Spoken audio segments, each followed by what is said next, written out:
하나님의 말씀 에스겔서 7장 19절에서 22절까지 말씀. 구약성경 1159페이지에 있습니다. 찰신 줄 알고 제가 받들어 봉독하겠습니다. 그들이 그 은을 거리에 던지며 그 금을 오해물 같이 여기리니 이는 여호와 내가 진노를 베푸는 날에 그 은과 금이 능히 그들을 건지지 못하며 능히 그 심령을 족하게 하거나 그 창자를 채우지 못하고 오직 죄악에 빠치는 것이 됨이로다.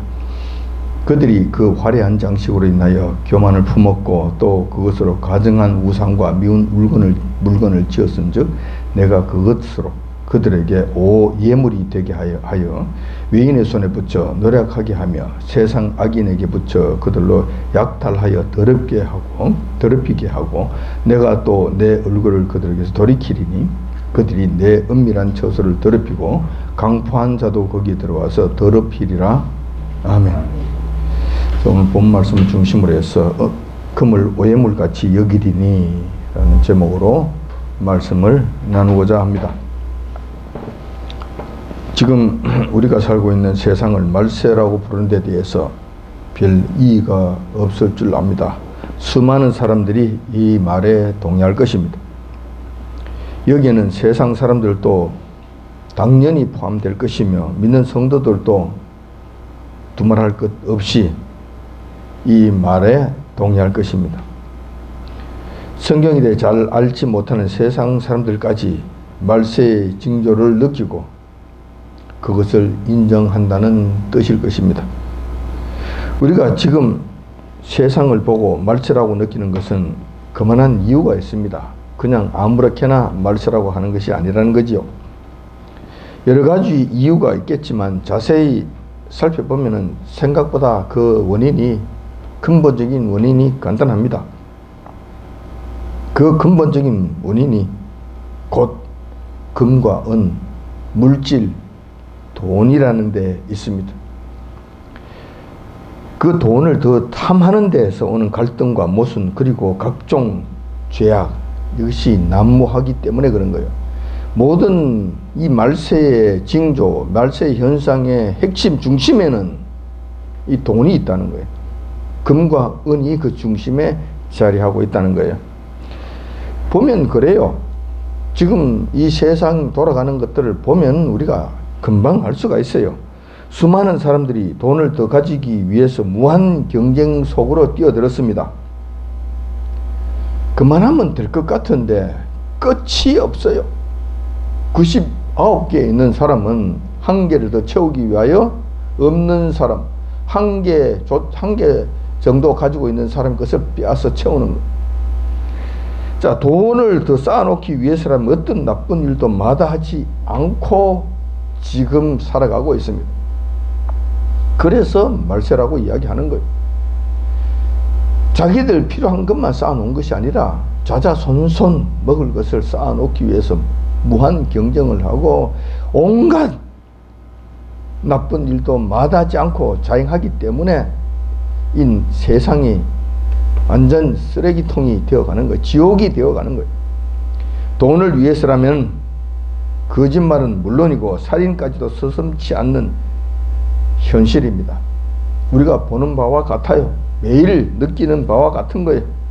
그래서 우리가 이 세상을, 이러한 세상을 말세라고 부르는 것입니다. 지옥을 방불케 하는 이런 더러운 것, 죄악들이 그냥 만연하기 때문에 그래요. 그런 거예요. 그런데 세상 사람들이 이렇게 돈에 혈안이 되고 돈에 미쳐 가는 데는 그만한 이유가 있습니다. 그냥 돈에 미쳐 돌아가는 것이 아니에요. 돈에 혈안이 되어서 사람을 죽이는 것까지도 서슴지 않는 그런 일들을 행하지 않는다는 거예요. 그만한 이유가 있기 때문에 그렇다는 거예요. 그 이유를 곰곰이 생각해 보면 참 그럴듯하기도 해요. 뭐냐면은 돈이면 안 되는 것이 없다고 생각하기 때문에 그래요. 사실상 조금만 생각해 보면 돈으로 많은 것을 이룰 수 있는 것 같기도 해요. 사실 그런 것 같기도 해요. 우선 법정에서 보면 그 돈의 위력을 실감할 수 있습니다. 죄인들 간에는 자신의 죄 때문에 감방 생활을 하고 있다는 그런 마음을 가진 사람은 좀 드물어요. 얼마 전까지만 해도 유행했던 말이 있어요. 유전 무죄, 무전 유죄라는 그런 인식이 지금 강하게 작용한다는 거예요. 그리고 그것은 어느 정도 사실입니다.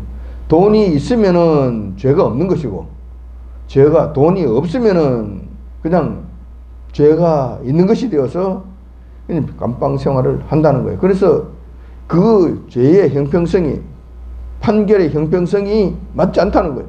돈에 의해서 판결의 형평성이 항상 무너진다는 거예요. 사실 보면은 재벌들이 더 큰 죄를 짓고도 오랫동안 감방 생활하는 경우는 없습니다. 단 한 번도 없습니다. 어떤 식으로든지 다 나옵니다. 그런데 더 적은 죄를 짓고도 그냥 일반 서민들, 가진 것이 없는 사람들은 뭐 재수 없으면은 더 긴 수감 생활을 하면서 억울한 일을 당하게 되는 거예요. 자, 이런 것을 봤을 때도 돈의 위력이 있어요. 돈이 있으면은 내가 감방 생활하지 않아도 되는구나. 자, 이런 거예요. 그러니 돈이 좋아 보이는 겁니다. 또 병원에서의 돈의 위력도 상당합니다. 뭐 절대적이라 뭐 이렇게까지는 말할 수 없겠지만 돈이 없어서 첨단 치료를 받지 못해 죽어가는 사람들이 상당히 많은 것도 사실입니다. 그래서 질병과 생명에 있어서 돈의 위력은 어마어마하다는 것이 현실입니다. 치료 못 받아서 죽어가고 있는 사람들이 이 세상에 얼마나 많습니까? 뭐 우리나라는 그나마 뭐 의료 복지가 잘 구성되어 있기 때문에 대체적으로 의료 혜택을 받는다 하더라도 그래도 돈 있는 사람과 돈 없는 사람들의 차이는 있습니다.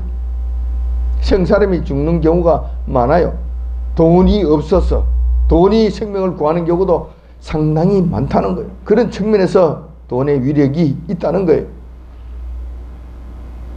그뿐만 아닙니다. 돈만 있으면 권력자들과 친해질 수 있습니다. 권력자들을 살 수가 있습니다. 권력자들을 내 손아귀에 잡아넣고 권력자들을 휘두를 수가 있습니다. 내 종으로 만들 수 있습니다.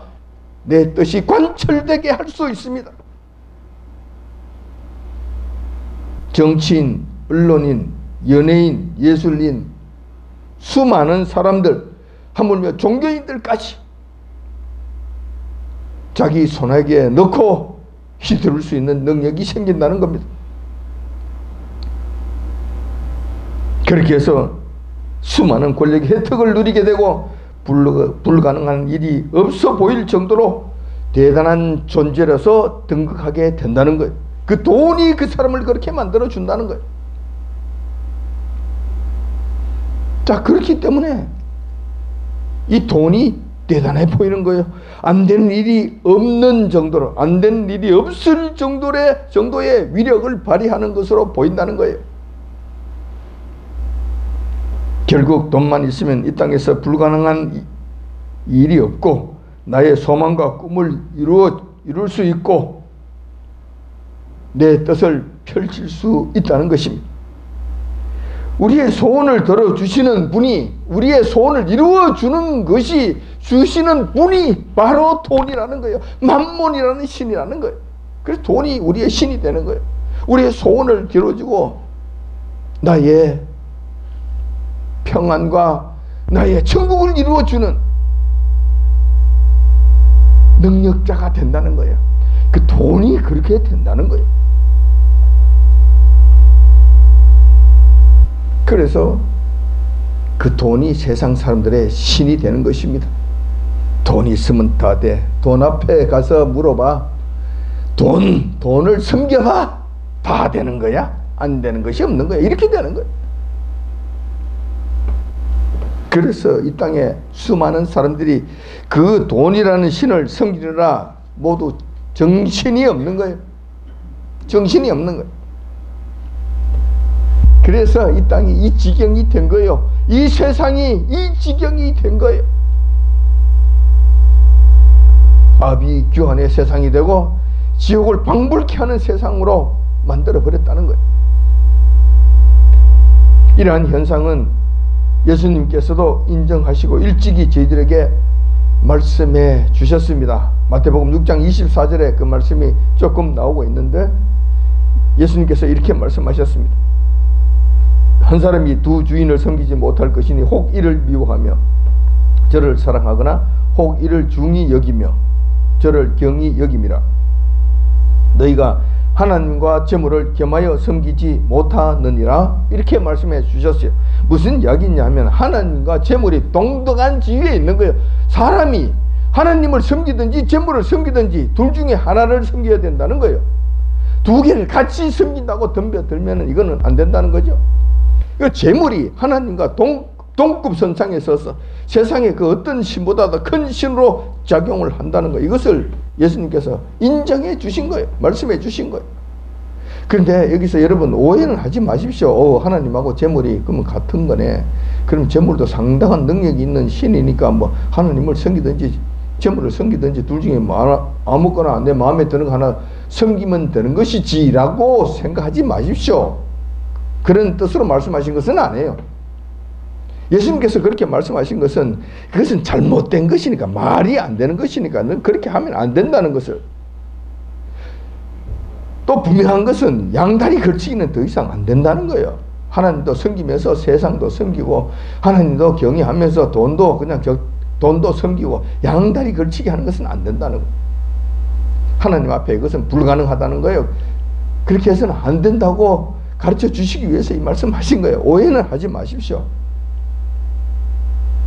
단지 하나님과 재물의 그 능력이 세상 사람들에게 너무 크게 와닿기 때문에 하나님과 같이 느껴진다. 같이 섬기는 대상으로 동급으로 여겨지기까지 한다. 따라서 재물이 하나님을 알지 못하는 세상 사람들에게는 그들의 하나님, 그들의 곧 신이 된다는 것입니다. 될 수 있다는 거, 얼마든지 될 수 있다는 것을 예수님께서 가르쳐 주신 거예요. 그리고 우리 보고는 그렇게 하지 말라고 강조하시는 거예요. 자, 그렇다면 성경에서는 이 물질에 대해서, 돈에 대해서 뭐라고 말씀하시는가, 그러니까 좀 살펴볼 필요가 있습니다. 물질이 만능이며 우리의 소원을 성취하여 주며 우리의 소망의 신이 될 수 있다고 말씀하시는가? 세상은 그렇다고 지금 인정합니다. 근데 성경에서도 그렇게 인정하시는가? 예수님께서 말씀하셨으니까 또 그런 것인가?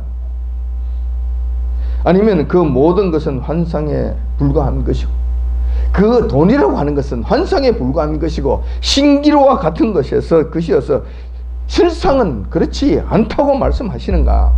성경에서는 뭐라고 말씀하시는가? 특히 말세 때가 되면 돈의 역할은 어떻게 변하게 되며 그 돈은 어떤 취급을 받게 되는 것인지 본문 말씀을 통해서 한번 살펴보고자 하는 것입니다. 그래서 우리가 돈에 대한 바른 시각을 가져야 돼요. 돈에 대해서 바르게 알고 있어야 된다는 거예요. 결론적으로 말씀을 드릴 것 같으면 그래요. 우리가 돈의 노예가 되어서는 안 돼요. 절대로 안 되는 겁니다. 돈의 주인이 되어야 돼요. 우리는 돈의 주인이 되어야 되지, 돈을 신으로 섬기며 따라가다가 돈의 노예가 되면 안 된다는 거예요. 성경에서는 반드시 그것을 가르쳐주고 있습니다. 우리가 섬겨야 될 대상은 오로지 여호와 하나님 한 분밖에 없는 거예요. 왜냐하면 우리보다 더 귀한 존재, 더 위대한 존재, 더 큰 존재는 여호와 하나님밖에 안 계시기 때문에 그래요. 천사들까지도 우리보다 더 높은 존재가 아니에요. 귀신들, 사탄도 우리보다도 더 높은 존재가 아니에요. 우리가 여호와 하나님 다음으로 높은 존재이기 때문에 우리가 섬길 만한 대상이 없는 거예요. 이 세상에는 그 어떤 것도 없는 거예요. 그들의 주인 행세를 할 수 있을지언정 그들에게 머리를 숙이고 그들을 섬겨야 될 대상은 아무것도 없는 거예요. 단지 우리보다 더 크신 분, 더 높으신 분 딱 한 분 계시는데 그분이 여호와 하나님 한 분이시라는 거예요. 그분만 우리가 섬길 수 있는 대상이고 그 외에는 아니라는 거예요. 우리가 수시로 썩는 거예요. 이 사실에서 우리가 수시로 우리가 잊어버리고 썩고 끌려가는 거예요. 자, 이 부분을 우리가 다시 한번 점검하고 오늘 살펴보고자 하는 것입니다. 오늘 본문 말씀의 배경은 남유다와 예루살렘이 멸망하기 직전의 모습을 말씀하신 내용입니다. 멸망하기 한 10여 년 전쯤 되는 그 시점인데 여호와 하나님께서 에스겔 선지자를 통해서 그 예루살렘과 유다 백성들에게 하신 말씀이에요. 여러 가지 말씀들을 많이 하셨지만 오늘 본문 말씀만을 중심으로 해서 한번 살펴본다면은 이런 거예요. 그때 당시 예루살렘은 두 가지 큰 죄에 빠져서 여호와 하나님의 진노의 심판을 피할 수 없는 지경이 되었는데 그 두 가지 큰 죄라고 하는 것이 이거예요. 하나는 여호와 하나님을 버리고 우상 숭배에 빠진 죄. 자, 제가 방금 전에 말씀드렸잖아요. 인간은 세상 사람들 말할 것도 없고 모든 인간이라는 존재 자체가 워낙 존귀한 존재여서 여호와 하나님 이외에는 섬길 대상이 없다니까요. 그 어떤 것도 섬길 수 있는 그런 자가 아니에요. 귀신들까지 사탄 마귀까지 아니라니까. 천사들까지 아니라니까. 그들 전부 다 우리 발 밑이라니까. 근데 우리가 누구를 섬긴다는 거예요. 지금 누구를 섬긴다는 거예요. 이스라엘 백성들이, 유대인들이, 하나님의 택한 백성이라는 그 사람들이 지금 그랬다는 거예요. 예루살렘 성전이 있는 그곳, 예루살렘 성에 살고 있는 그 백성들까지 그랬다는 거예요.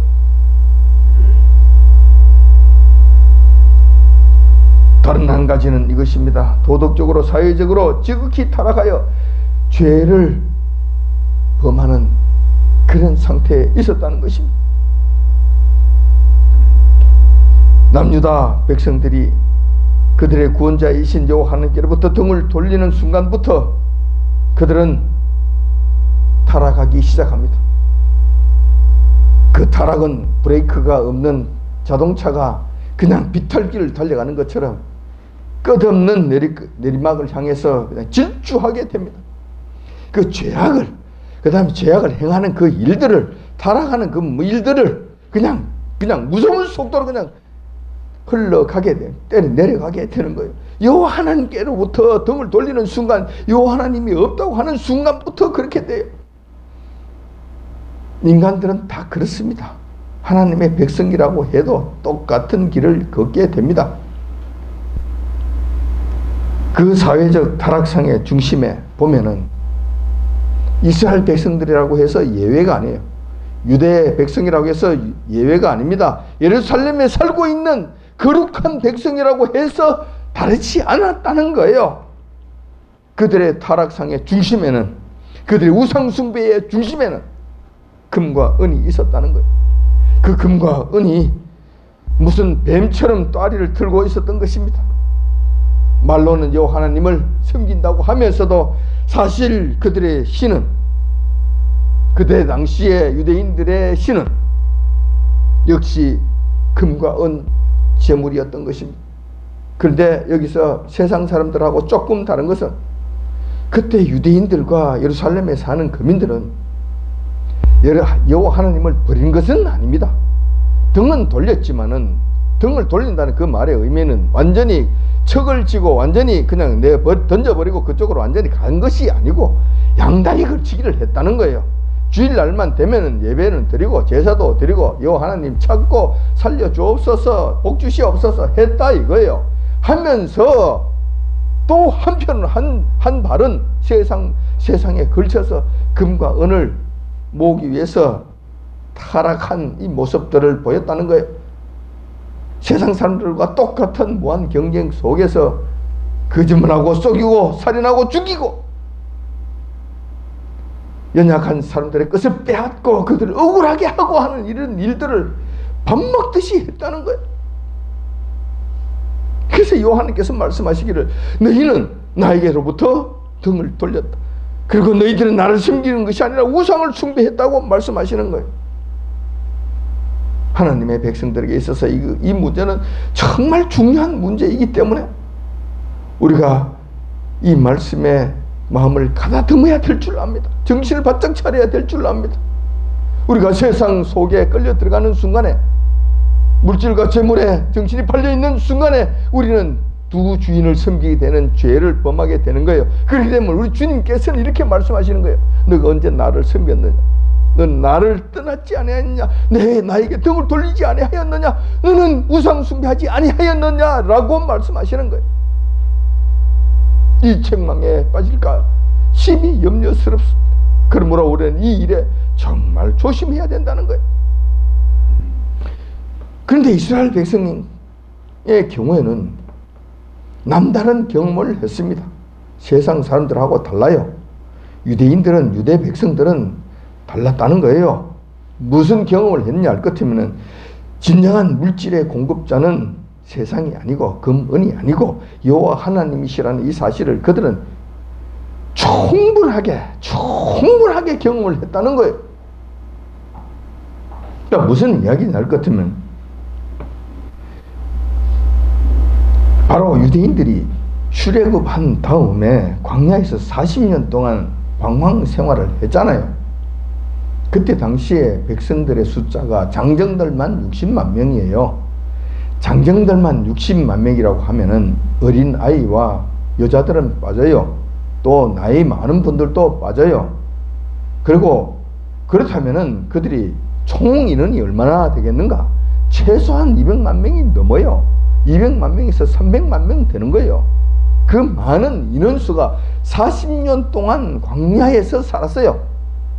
여러분들이 알다시피 광야에서는 생산적인 활동을 할 수가 없습니다.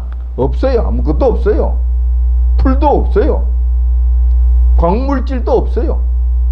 물도 없어요. 그러니까 거기에서 무슨 생산적인 일을 할 수 있겠습니까? 농사를 지을 수 있겠습니까? 가축을 기를 수 있겠습니까? 아무 일도 할 수 없는 거예요. 당연히 먹을 것과 마실 것, 입을 것을 구할 수가 없습니다. 그 수많은 사람들이 굶어 죽게 되었다는 거예요. 그 광야 생활 속에서. 그런데 한두 명이면 광야에서도 어떻게 해볼 것 같아요? 한두 명이라면 어떻게 살아가는 방법을 한번 생각해 볼 수 있을 것 같아요. 근데 200만에서 300만 명이나 되는 거대한 집단이잖아요. 반면에 또한 그 거대한 집단이라 하더라도 하루 이틀 같으면 또 어떻게 해볼 것 같아요. 어떻게 한번 견뎌볼 것 같아요. 그런데 지금 장장 40년간이잖아요. 40년간.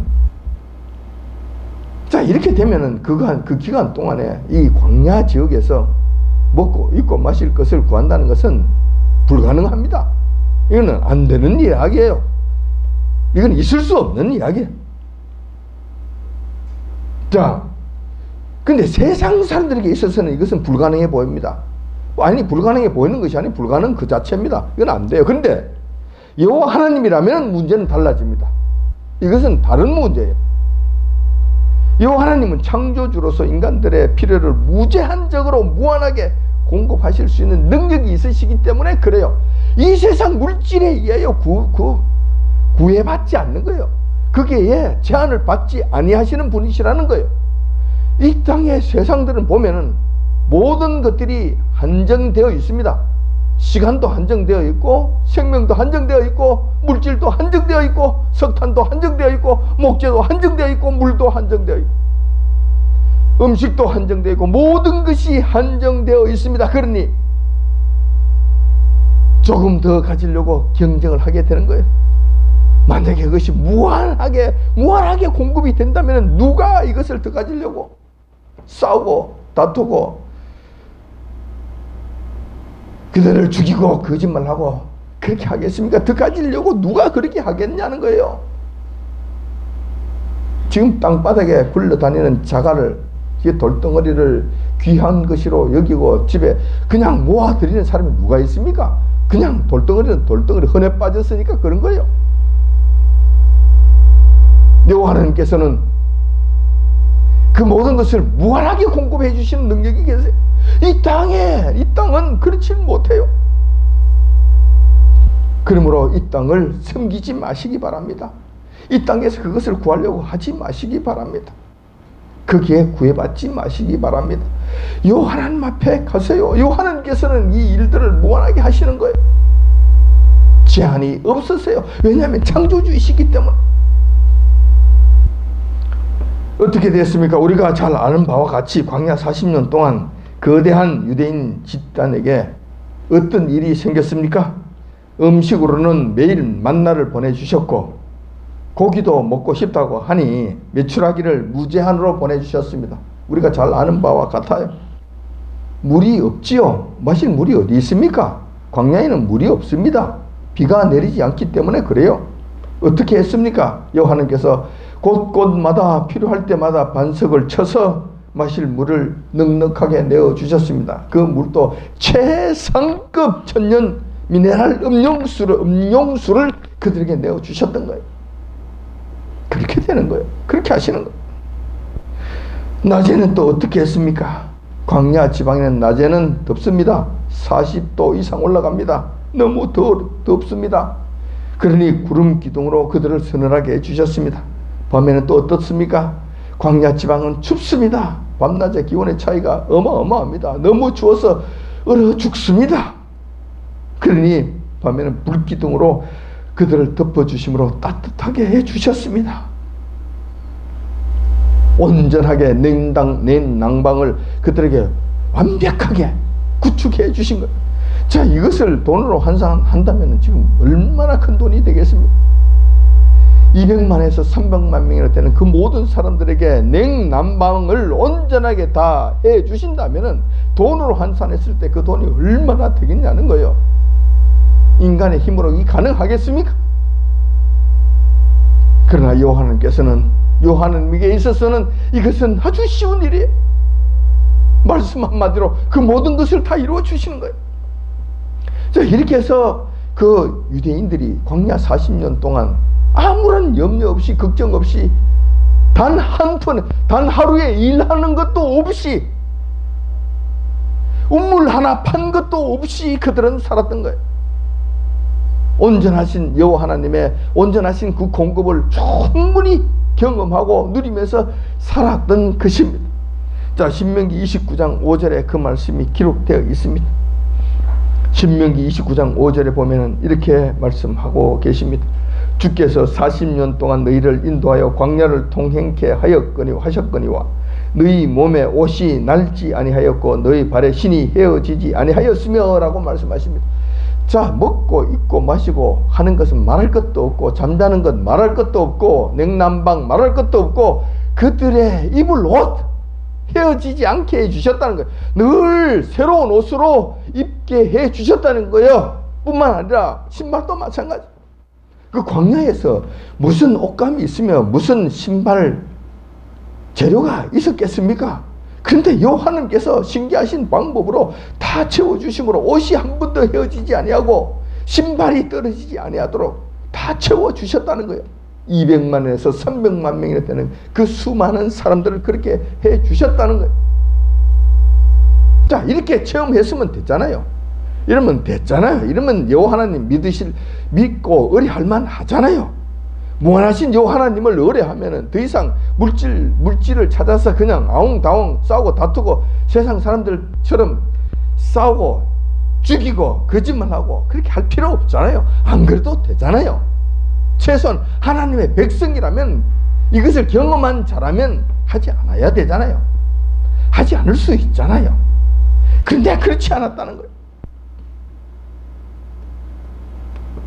타락한 인간들은 그렇지 못했다는 거예요.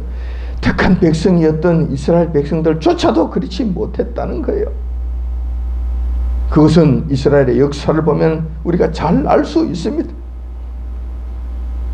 이스라엘 백성들이 왜 그랬을까요?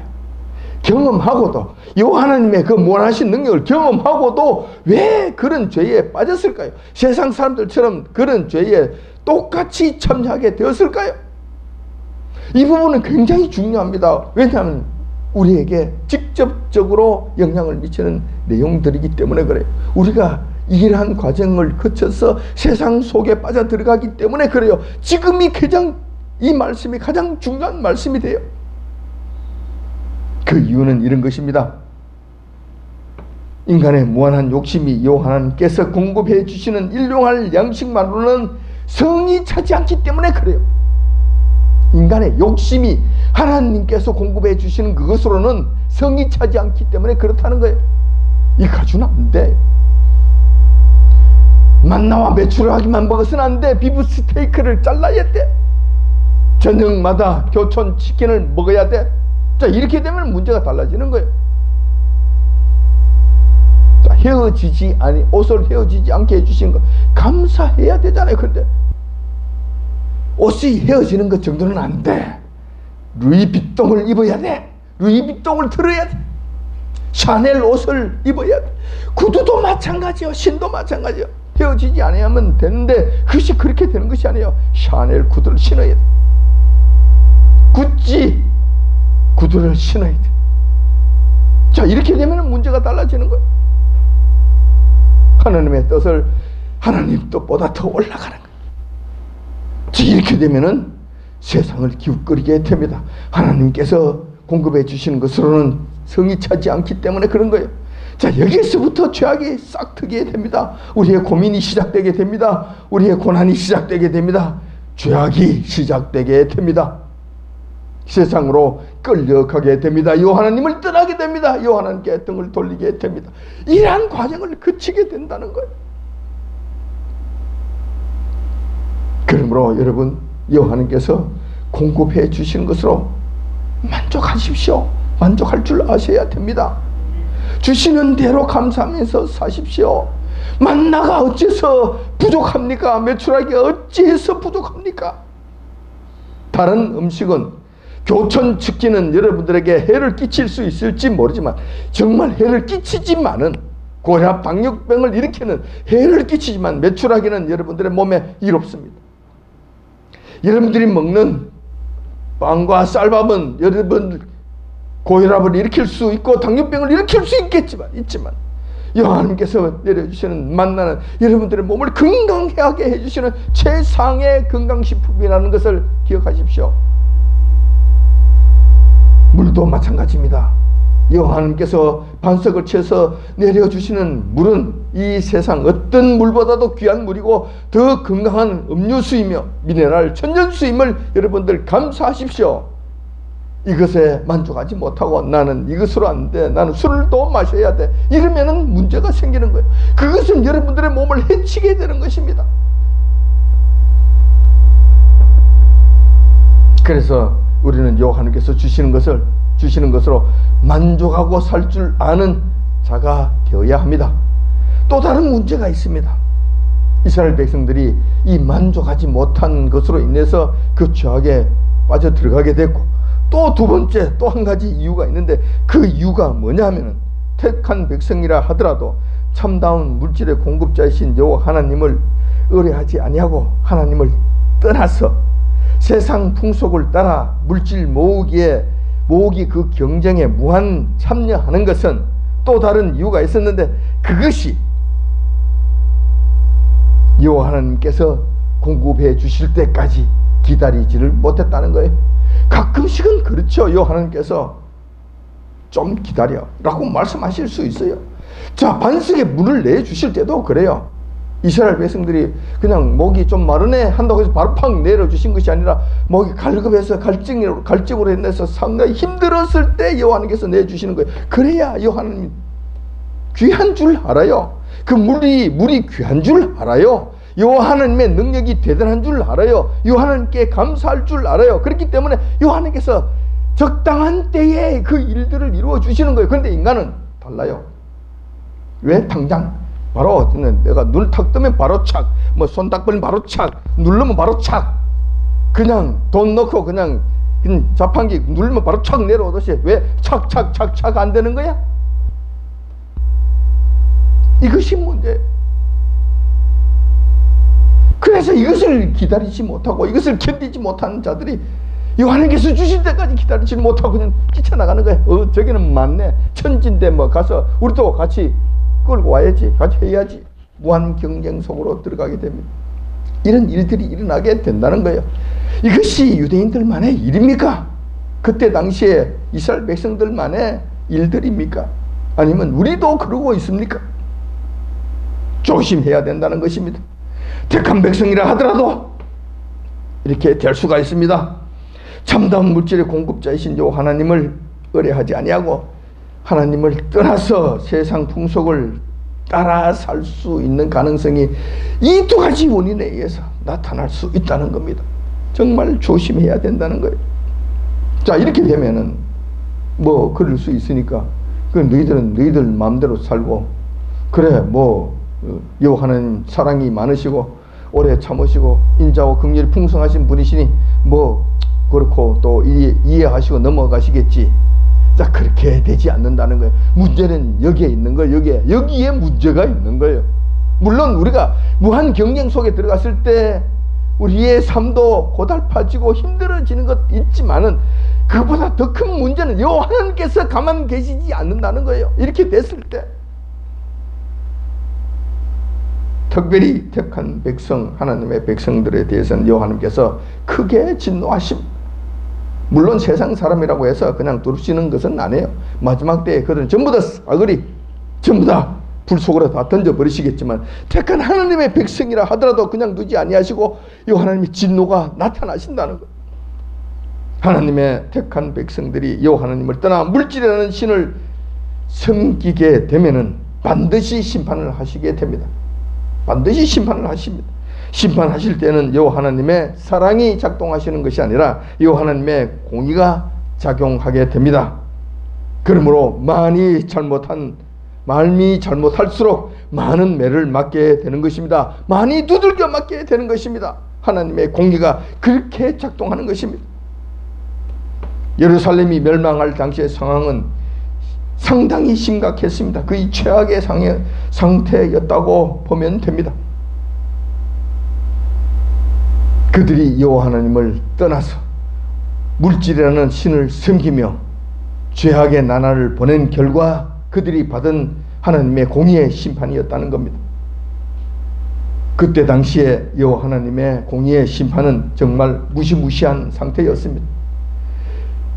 그 당시에 여호와 하나님의 진노가 그 가운데 나타났을 때 유대인들이 철석같이 믿고 의지하였던, 그리고 환난에서 구원해 줄 것으로 믿고 있었던 금과 은이 그들을 구원해 주지 못하였던 것입니다.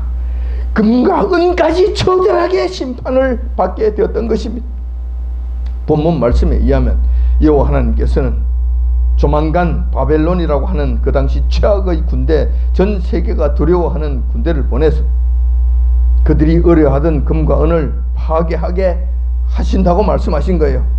그때가 되면은 유대인들은 어떤 일들이 일어나는가? 그리고 사실상 그 말씀하신 그대로 이루어졌습니다. 여호와 하나님께서 그들을 심판하실 그때가 되면은 바벨론 군대가 와서 그들을 휩쓸고 갈 때 그때는 어떠한 일이 일어나는가? 은을 거리에 던져버립니다. 수많은 은이 그들의 생명을 구하지 못하기 때문에 그래요. 은을 갖다 주면서 살려달라고 했는데 이게 안 되는 거예요. 그것이 그 자체가 안 되는 거예요. 자, 은으로 할 수 있는 것이 아무것도 없어요. 은이 그들에게 무슨 필요가 있습니까?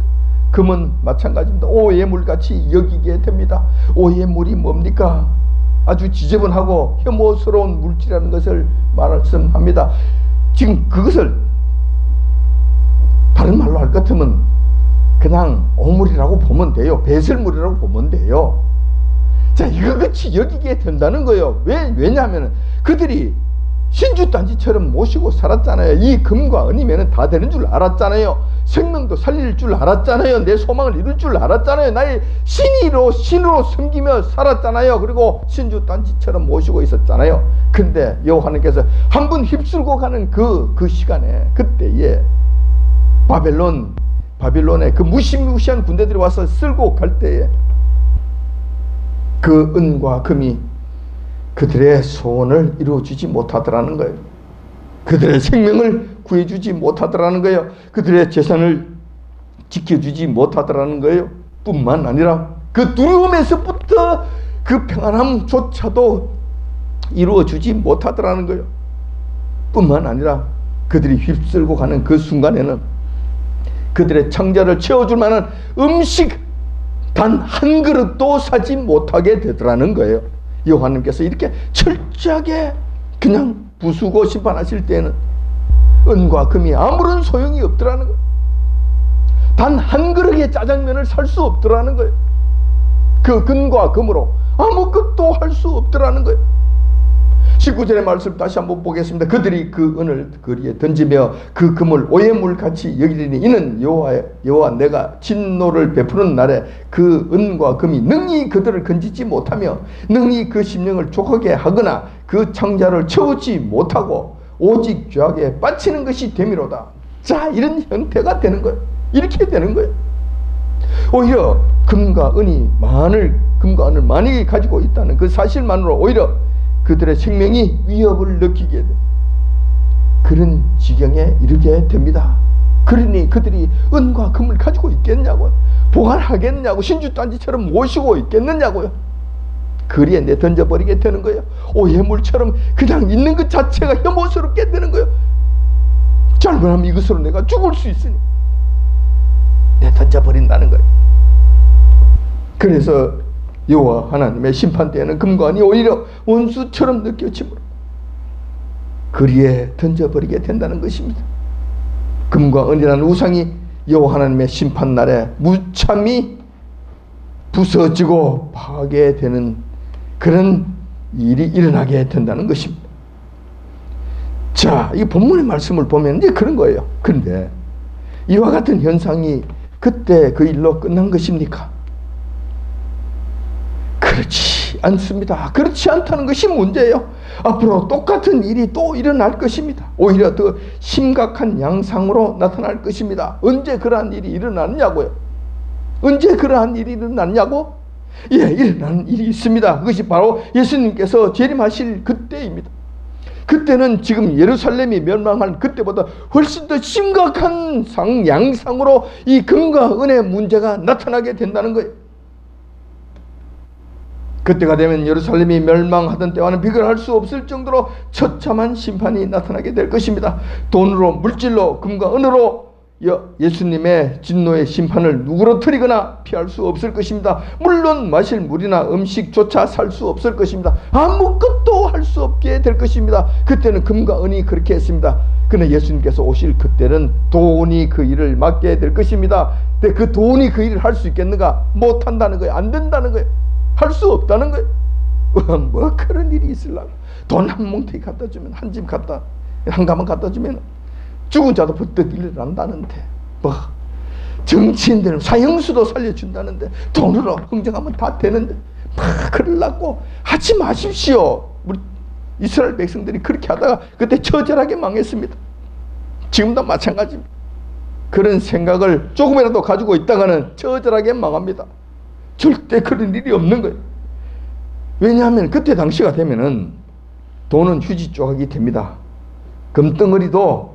금덩어리라고 하더라도 한 덩어리에 돌뭉치보다도 못한 존재가 됩니다. 하나의 그냥 바위 덩어리에 불과한 그런 존재가 되어버린다는 거예요. 아무 일도 할 수 없다는 거예요. 아무 능력도 없다는 거예요. 돈 보십시오. 여러분들은 한번 자세히 한번 생각해 보세요. 이 돈 종이 쪼가리잖아요. 종이 쪼가리에 글씨 쓰는 거잖아요. 이 돈 자체가 무슨 능력이 있습니까? 이 돈 자체가 무슨 가치가 있습니까? 무슨 대단한 것이 있습니까?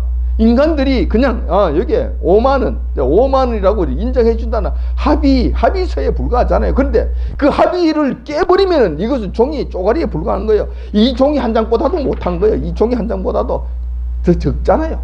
못해지는 거예요. 자, 그러면 종이가 아니고 요새는 전자화폐가 되어서 요즘 이 종이 돈조차도 왔다 갔다 하지 않아요. 그냥 내 통장에서 다른 통장으로, 그것도 가상 계좌에서 내 통장이라는 이 가상 공간에서, 자, 여기에 이건 내 거다. 여기에 그냥 숫자가 왔다가 숫자가 따르르 갔다가 숫자가 왔다 갔다 하고 끝나는 거예요. 이 숫자 가상의 공간에서 왔다 갔다 하는 거 결국은 허상이잖아요. 결국은 없는 거잖아요. 지금 결국은 신기루잖아요. 결국은 형체가 없는 거잖아요. 보이지 않는 거잖아요. 이것으로 지금 계속 진행되고 있잖아요. 어느 날 갑자기 전 세계의 전기 공급을 끊어버린다. 한순간에 전부 다 마비를 시켜버리신다. 요 하나님께서 하신다. 한순간에 꽝 해서 그냥 없애버리신다. 어떤 문제가 생길 것 같아요? 그 모든 가상 공간에 있어서 모든 것은 싸그리 전부 다 싹을 다 날아가 버릴 거 아닙니까? 하나도 없어질 것 아닙니까? 허망한 것입니다. 정말 우리는 어떤 측면에서는 신기를 쫓고 있는 거예요. 망상과 공상에서 헤매고 있는 거예요. 그것을 위해서 지금 우리가 목숨을 바치고 있는 거예요.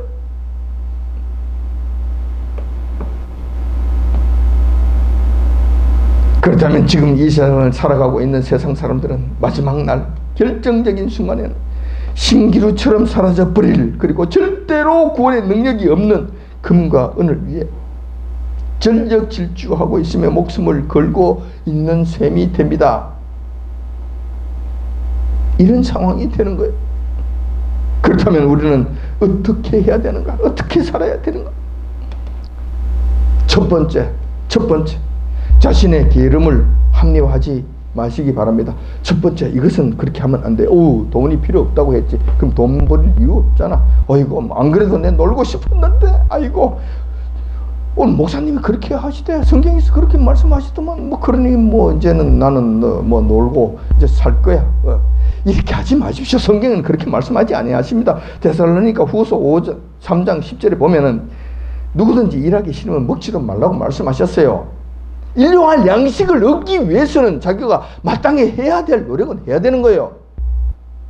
마땅히 게을러서는 안 되는 거예요. 부지런한 모습들은 뭐예요? 마땅히 해야 될 자기의 부지런함을 보여야 돼. 그렇다고 해서 매이지는 말라는 거지만은 내 힘에 맞을 정도로 나가서 움직여야 되는 거예요. 성경에서는 결코 게으른 것을 찬양하지 않습니다. 자기 할 일을 열심히 하기를 원하시는 거예요. 그래서 첫 번째, 이걸 잊지 마시기 바랍니다. 절대로 이것을 잊지 마시기 바랍니다. 만나를 내리신다 하더라도, 만나를 내려주신다 하더라도 나가서 줍는 일은 해야 되잖아요. 그 일은 한 거예요. 메추라기가 왔다 하더라도 메추라기를 주어서 털 뽑고 요리하는 일은 해야 되잖아요. 이것은 게을리하면 안 된다는 거예요. 이런 정도는 해야 된다는 것이죠. 그러므로 이 말씀을 통해서 여러분들이 게으를 생각은 절대 하지 마시라. 게으른 핑계를 대려고 하지 마시라.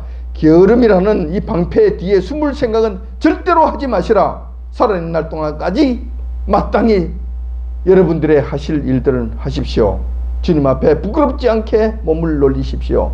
그렇다고 해서 그게 노예가 되지는 마십시오. 내가 할 수 있는 만큼만 그렇게 하시면 됩니다. 자유롭게 하십시오. 그러나 절대로 게으르지 마십시오. 두 번째, 이 땅에 보물을 쌓아두려고 하지 마십시오. 그 대신에 우리의 영원한 고향인 하늘나라에 그 보물을 쌓아두십시오. 예수님께서 친히 말씀하셨습니다. 마태복음 6장 20절에 오직 너희를 위하여 보물을 하늘에 쌓아두라. 거기는 좀이나 동록이 해하지 못하며 도적이 구멍을 뚫지도 못하고 도적질도 못하느니라. 다시 말해서 이 땅에 재물 쌓으려고 치고받고 그냥 그렇게 하지 마시라는 거예요. 죽기 살기로 그러지 마시라는 거예요. 그리고 그 대신에 우리는 무엇을 해야 되는가? 우리에게 먹고 입고 할 수 있는 그 넉넉함이 있고 어느 정도의 여유가 있다면 그것으로 이곳에 쌓아놓으려고 하지 말고 하늘에 쌓아놓으시라는 거예요. 하늘에 보화를 쌓아놓으시라는 거예요. 하나님의 일을 하시라는 거예요. 하나님께서 원하시는 곳에 사용하시라는 거예요. 그러면 그 재물이 하늘에 쌓여진다는 거예요. 이 원칙을 따라 살아가십시오. 그러면 됩니다. 그러면 물질이 우리에게 축복이 되는 거예요. 나에게만 축복이 되는 것이 아니라 주변에 있는 사람들에게까지 축복으로 작용하는 것입니다. 재물이 악한 것이 아니라 재물을 사용하는 인간들의 심성이 악한 것입니다. 세 번째, 자족하는 삶을 사시기 바랍니다. 예수님 하나님께서 주시는 일용할 양식으로 만족하면서 사십시다. 욕심은 죄를 잉태합니다. 더 많은 그것을 요구하다면 그 욕심이 우리로 하여금 죽음으로 몰고 갑니다. 그러므로 주신 것으로 만족하면서 삽시다. 검소한 삶을 삽시다. 소박한 삶을 삽시다. 화려하고 지나친 사치를 추구하지 맙시다. 이것은 죄악입니다. 그렇게 하는 것은 여호와 하나님 앞에 하나님의 자녀로서 마땅치 않습니다. 사치하는 것으로 하늘에 보화를 쌓는 일을 하시면 됩니다. 그러면 여러분들의 삶이 축복된 삶이 될 것입니다. 이렇게 되면 물질에 대해서 자유하게 됩니다. 재물 때문에 죄를 짓는 일이 없게 될 것입니다.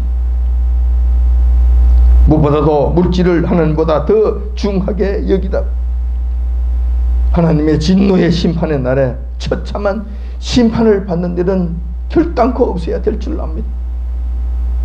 저와 여러분들이 오늘 이 말씀을 통하여 마음을 다시 한번 다짐함으로 말미암아 이런 죄악에 빠지지 아니하고 물질의 자유함을 얻으며 이 땅의 삶을 넉넉하게 사시고 심판의 날에도 기쁨으로 맞이할 수 있는 저와 여러분들이 다 되시길 이 아침 주님의 이름으로 축원드립니다.